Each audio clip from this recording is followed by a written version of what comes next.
Stop feeling guilty for your divorce. So many persons feel guilty for a divorce regardless of the circumstances of the divorce. God doesn't want you to keep feeling guilty. I'll talk about that today. Now, today's question. I was married to an abusive man for 20 years, long time.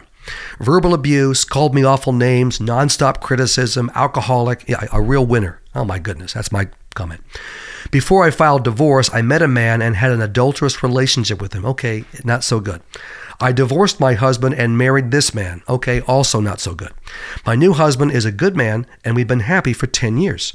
But I am racked with guilt. Is my sin of adultery and divorce bigger than my ex's sin of abuse? Okay, very good question. Let me walk through this. Number one, you did not sin with a divorce. You had biblical reason to divorce this abusive man.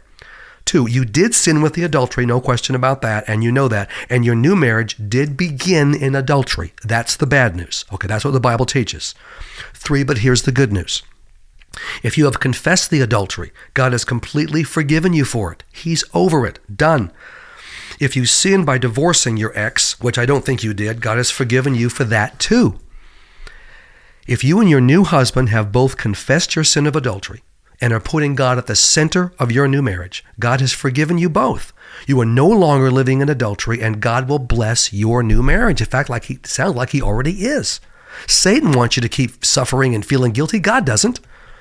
God's grace is incredible. We don't understand it, and we don't deserve it, and we all are in desperate need of it every day. I recommend you and your husband read my book, I Didn't Want a Divorce, Now What?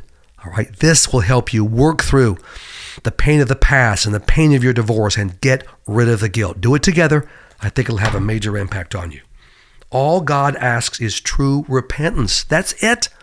He loves us, he forgives us, and he lets us start over.